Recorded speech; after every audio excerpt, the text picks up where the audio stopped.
Hey everyone, and welcome to the show. Have you ever felt like, um, like you're living this life that looks successful on the outside, but deep down you have this nagging sense that it's not really you?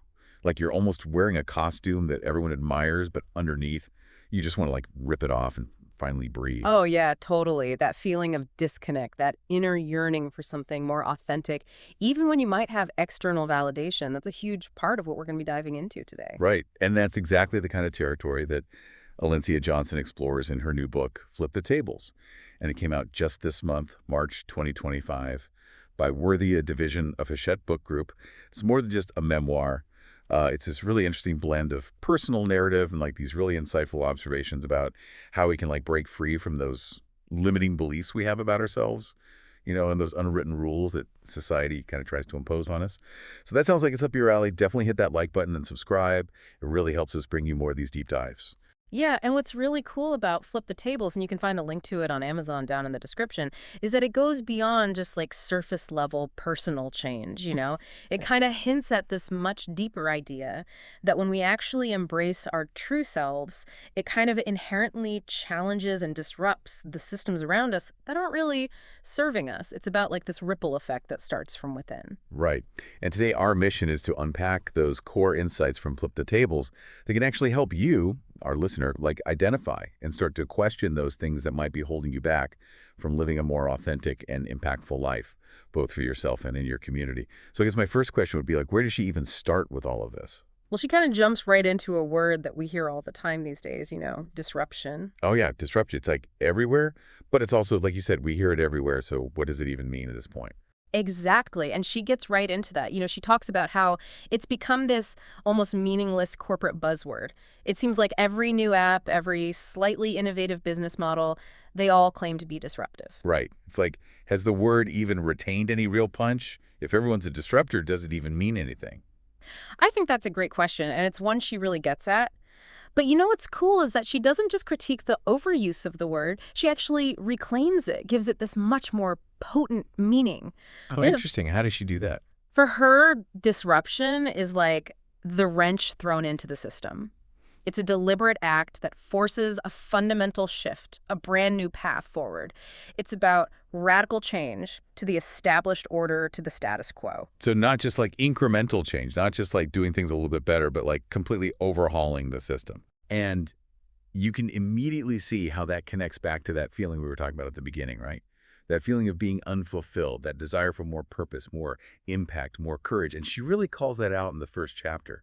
It's that inner knowing that the current system, whether it's like an internal system or an external system, it's just not working anymore. Totally. And to kind of ground this idea, she shares a really powerful personal connection. She talks about her grandmother, Ozella Bennett, who she describes as like an unsung soldier in the civil rights movement, an ancestor who really embodied that spirit of a disruptor. I love that idea. It's such a good point because it reminds us that these acts of challenging the status quo, they're not always these like grand public gestures. They often happen in these quiet, everyday acts of courage that might not make the headlines. Right. It's the everyday heroes. Exactly. And she even suggests that our very existence is built upon the bravery of those individuals who are willing to disrupt the norm. And then she brings in another example of disruption, but on a much grander scale. Yeah, she talks about a really recent global example of disruption, the COVID-19 pandemic. Of course. But what's interesting is that she doesn't just dwell on the negative aspects of the pandemic, which were Okay. obviously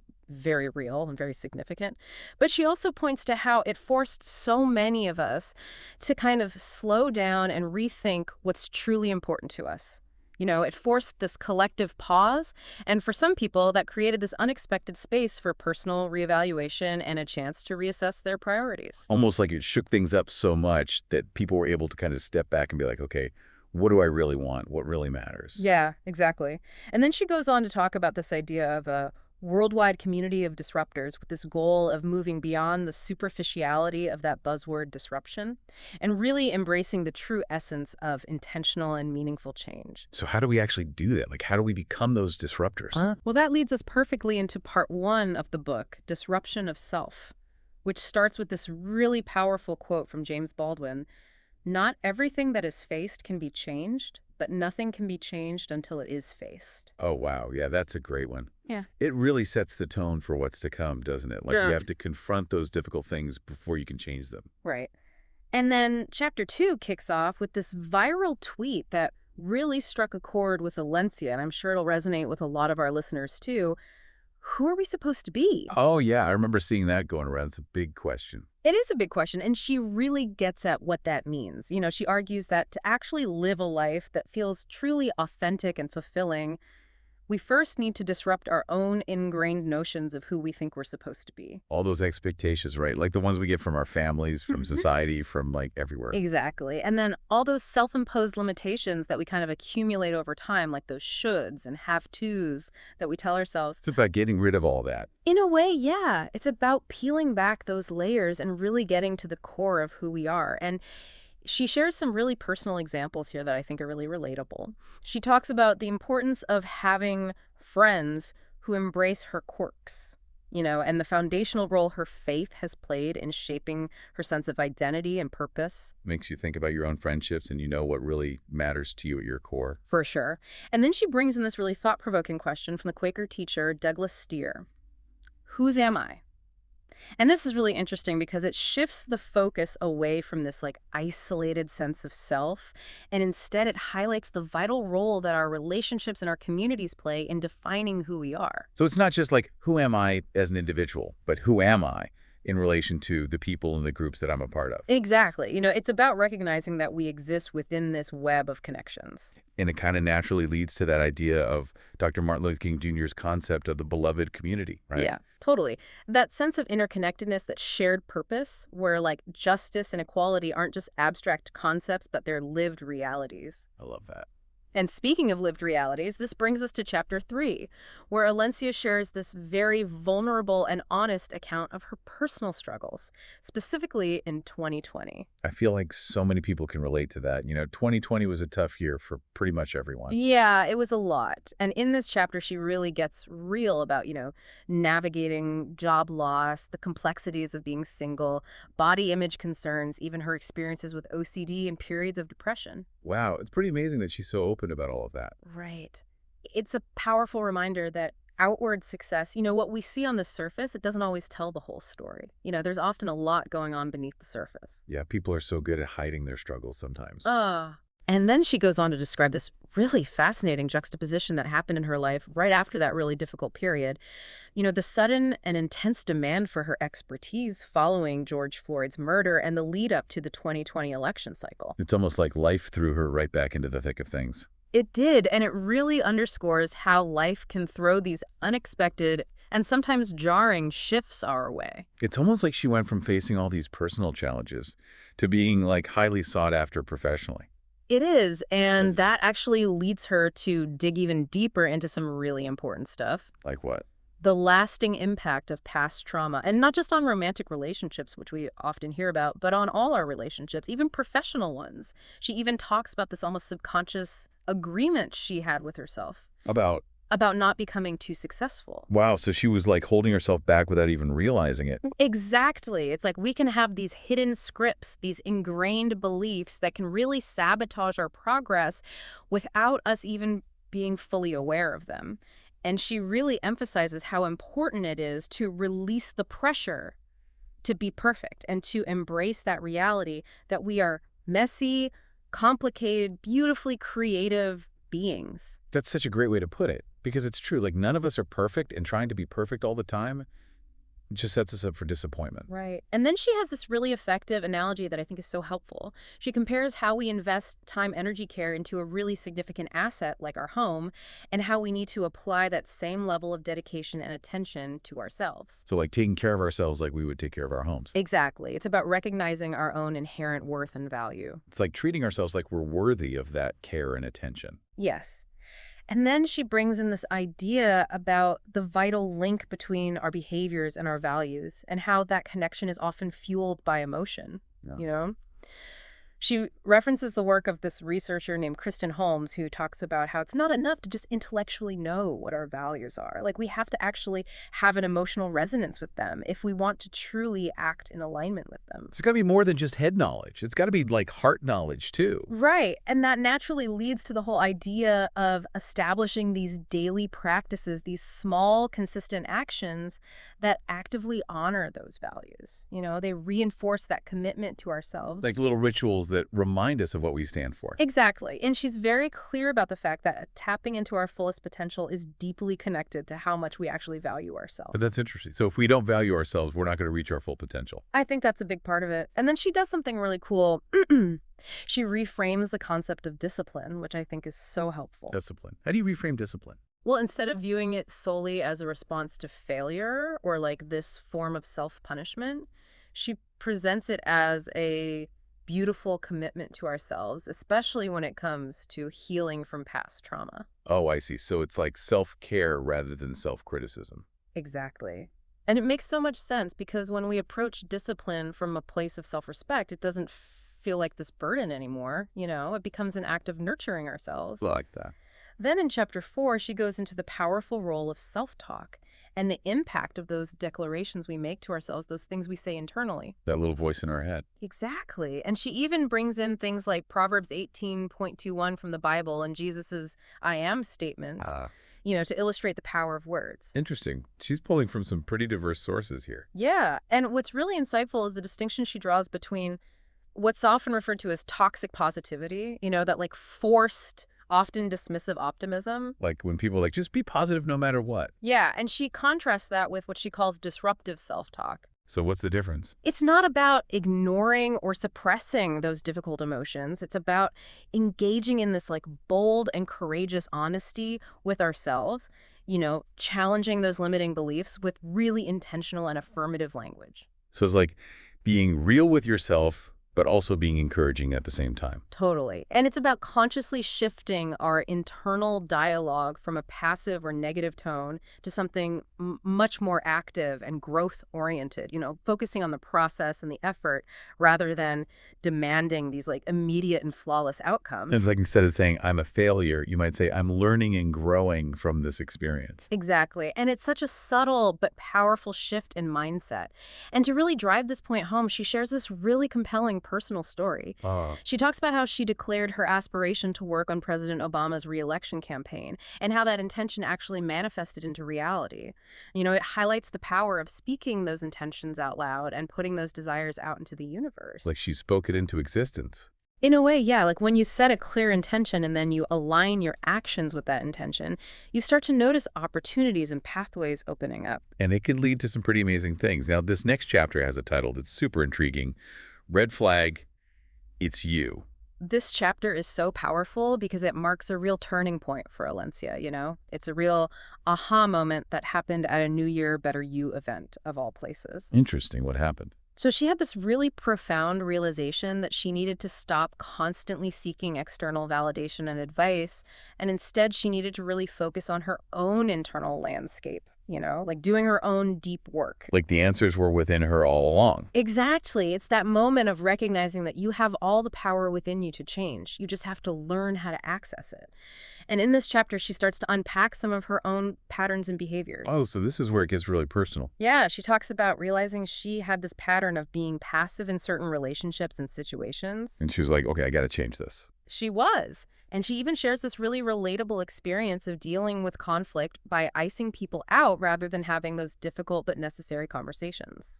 I feel like a lot of people can relate to that. It's easier to avoid conflict than to confront it head on. So true. And she connects this behavior to like a lack of healthy conflict resolution models in her upbringing, highlighting how our early experiences can really shape our adult patterns. That makes sense. If you didn't see healthy conflict resolution growing up, it can be really hard to do it as an adult. Right. And then she goes on to talk about finally having this really honest conversation with an ex, which brought to light this tendency to build these like protective emotional walls in her relationships. The walls we put up to protect ourselves. Exactly. But as she realized, those walls, while they might offer a temporary sense of safety, they ultimately prevent us from experiencing true intimacy and connection. And then she digs even deeper and talks about the pattern of settling for less than we deserve, often because of an underlying belief that we're not worthy of something better. That's so common though, right? Like, we don't think we're good enough, so we settle for less than what we truly want. It is, and she really stresses the importance of disrupting that pattern, Mhm. with self-compassion and grace. So it's not about beating ourselves up for settling. It's about like recognizing the pattern and then making a conscious choice to change it. Right. It's about being gentle with ourselves. And she powerfully reinforces the idea that our full authentic selves, complete with all our imperfections, are inherently worthy of love, belonging, and great things. It's like giving ourselves permission to be fully ourselves. Mm. And that leads to a chapter with another super compelling title, Ready is a Choice. This chapter kicks off with this fantastic anecdote. She talks about being unexpectedly asked to appear on MSNBC's Melissa Harris Perry show. Oh, wow. Big time. It was, and she wasn't feeling prepared at all. So what did she do? She did it anyway. And it perfectly illustrates the central message of this chapter. Yeah. That sometimes you have to take the leap even when you don't feel 100% ready. Because sometimes waiting until you feel ready means waiting forever. Exactly. She talks about how that experience, even though it was nerve-wracking, it turned out to be this really pivotal moment for her, like a catalyst that led to a whole year of courageous choices. So she faced her fear and it opened up all these new possibilities. It did, and it really reinforces this idea that so much of what we truly want in life is often waiting for us on the other side of fear. It's like fear is the gatekeeper, and we have to be willing to walk through it to get to the good stuff. I love that analogy. And she reframes the concept of ready. She suggests that it's not some fixed state that we just passively arrive at, but rather an active choice, a decision that we make. And it requires both mental and physical preparation, but sometimes we have to act before we feel totally mentally prepared. Yeah, if we wait until we feel 100% certain and confident, we might never take action. Exactly. And she delves into this very common fear of being truly seen, flaws, and facing rejection. Vulnerability is so scary. It is. But she argues that it's absolutely necessary if we want to offer our unique gifts and talents to the world. You can't hide your true self and expect people to connect with you on a deeper level. Right. And then she reminds us that courage isn't the absence of fear, but the ability to move forward despite the fear driven by a stronger sense of purpose or a compelling vision. So it's not about not being afraid, it's about being afraid and doing it anyway. Yes. And she shares this really encouraging feedback that she got from her colleagues about her really consistent, okay, we'll figure it out attitude when faced with challenges. I love that, like a can-do spirit. Exactly. Yeah. It highlights the power of just taking those initial steps toward what scares us, even if they're shaky at first. You don't have to have all the answers right away. You just have to be willing to start moving in the right direction. Totally. And then she does this really brilliant job of reframing fear itself. She suggests that the opposite of rejection isn't necessarily staying hidden. It's the possibility of acceptance. Oh, I like that. Yeah, and the opposite of failure isn't inaction. It's the potential for success. So you have to be willing to put yourself out there to even have the chance of succeeding. Exactly. And she also gives some really practical advice, like how to actively hype yourself up, even for tasks that might seem routine. What kind of tasks? Things like negotiations or important conversations. She even mentions using unconventional methods like listening to empowering music to get in the right headspace. I do that all the time. Like, gotta have that pump-up playlist. Me too. Mhm. And she encourages listeners to challenge themselves to do at least one thing that feels a little bit scary every single day. That's a good challenge. Yeah, even if it's something small, it's about building that muscle of courage through consistent action. And then there's this incredibly profound piece of advice that she got from a mentor that really struck a chord with me. To fully serving you would be groundbreaking for so many of us. Wow, that's a good one. Like, giving yourself permission to be fully you can actually be this incredibly powerful thing. And that leads into a really important part of the conversation where she addresses the black girl magic trope. Which can be a tricky one. It is, and she brings this really nuanced perspective to it. She acknowledges the positive origins of the phrase as a celebration of the resilience, the strength, the beauty of Black women. But she also critically examines how it's been commodified and sometimes even used to perpetuate that harmful and unrealistic, strong Black woman stereotype. Yeah, I can see how that would happen. It's like On the one hand, it's great to celebrate the strength of Black women, but on the other hand, it's important to recognize they're not superhuman. Yeah. They have vulnerabilities and emotions just like everyone else. Exactly. It's about finding that balance. And then she delves into a similar concept with the girl boss movement. Yeah, so she's making connections between these different cultural trends. She is, and she traces the initial inspiring intent behind the girl boss movement, which, was to empower women in leadership and entrepreneurship. But she points to its eventual cracking, and the disillusionment that happened, all those scandals and bankruptcies that were associated with some of its more prominent So it victims. was like a cautionary tale. It is. It cautions us against buying into the myth of effortless success and that relentless pursuit of perfection, which is often just not sustainable. You can't hustle and grind forever. Eventually you burn out. Right. And she offers this really important critique of this intense societal pressure to achieve our biggest dreams very quickly and in very lucrative ways. Especially now with social media. It's like everyone's trying to become a millionaire overnight. Exactly. And she points to things like 30 under 30 lists as examples. Yeah. She talks about the impact this kind of constant comparison and pressure can have on our mental health, and even references the rise in suicide rates. It's serious stuff, and she gets really personal again. Yeah, she shares this very personal and honestly kind of sobering experience about winning Entrepreneur of the Year and being featured on that Forbes 30 under 30 list, all in the same year that she had to admit herself to a mental health facility. Wow, that's a powerful contrast. It is. It's a stark reminder that those curated images we see on social media,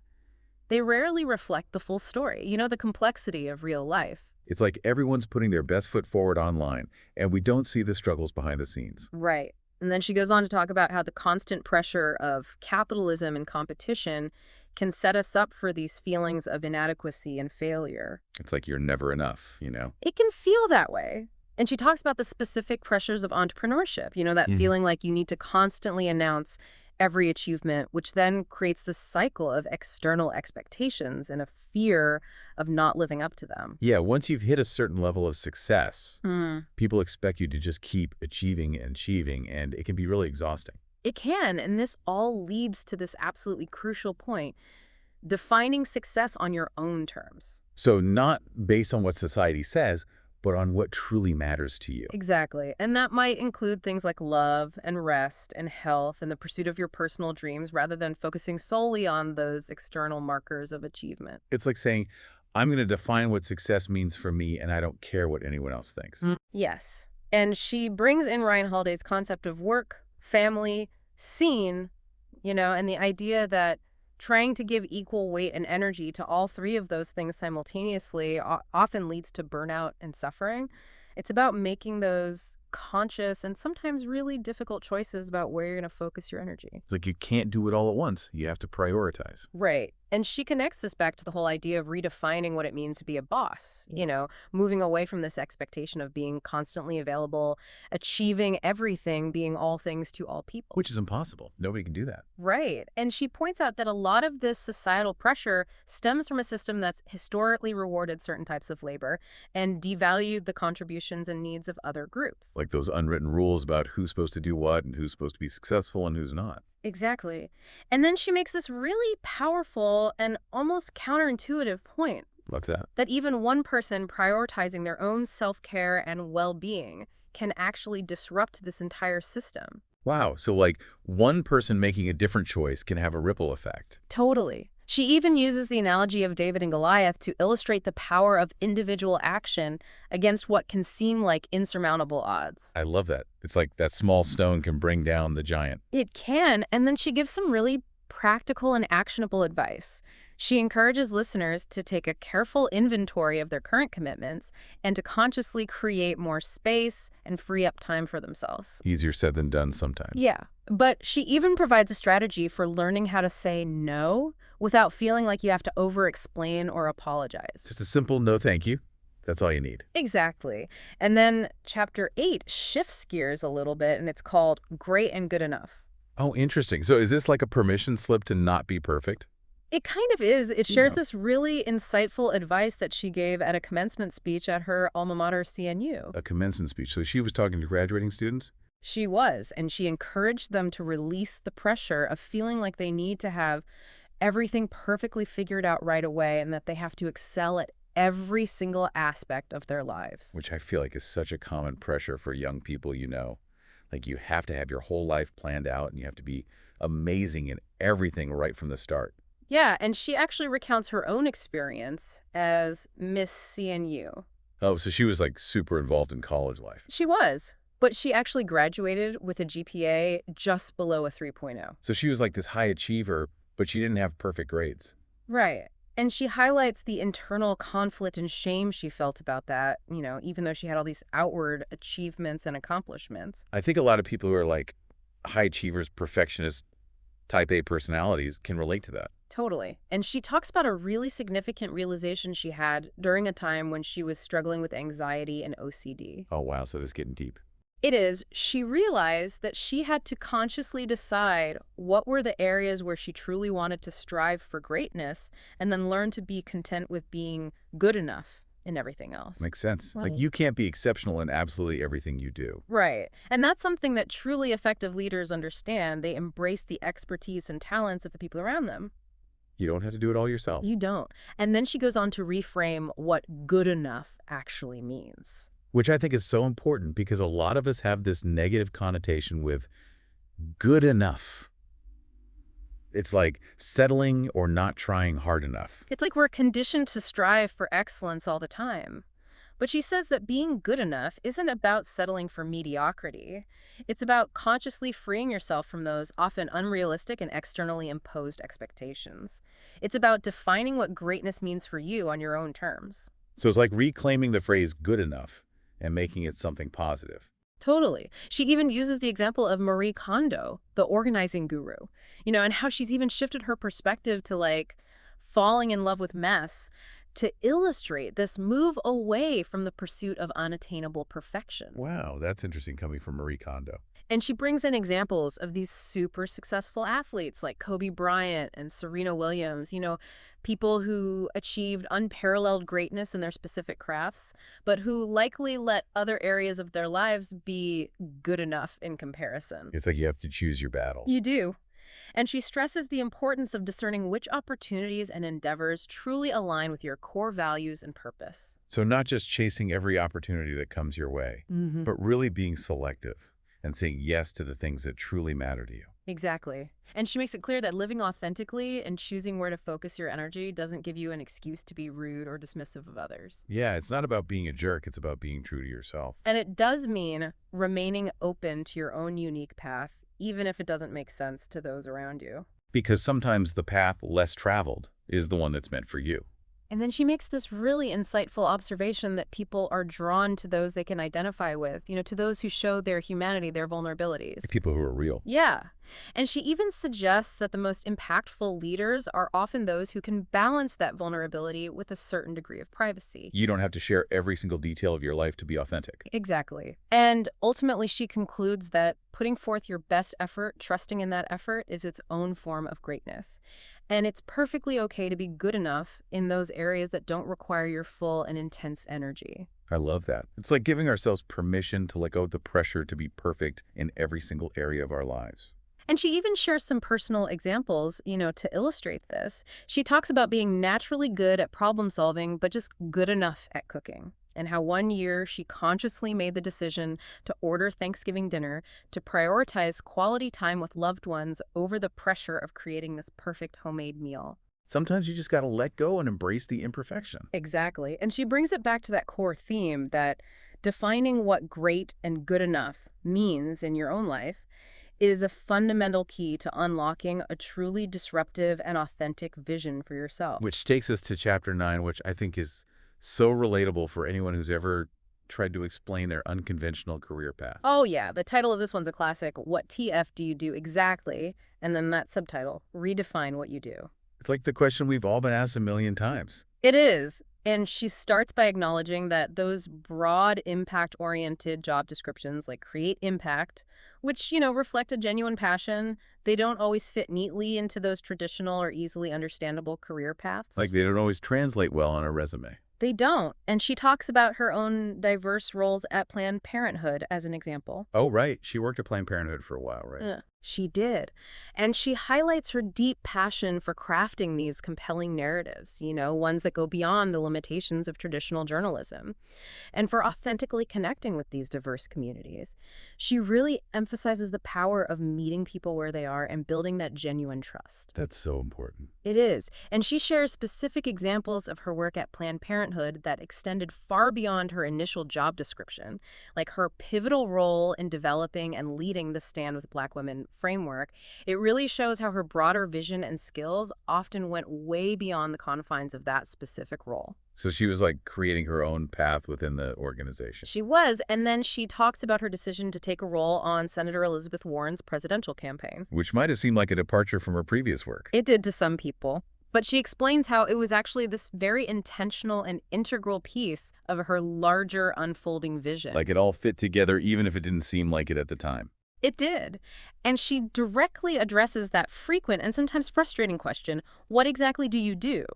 And the common experience of being hired based on a really narrow job description. With all these promises about utilizing your unique talents that never quite materialized. So true. And she encourages listeners to define success for themselves independently of those conventional societal norms and career ladders. So like, don't worry so much about what other people think about your career choices. Exactly. And she emphasizes the importance of understanding your holistic days. Holistic days. Yeah. She talks about those key areas of life. Things like faith, family, health, relationships,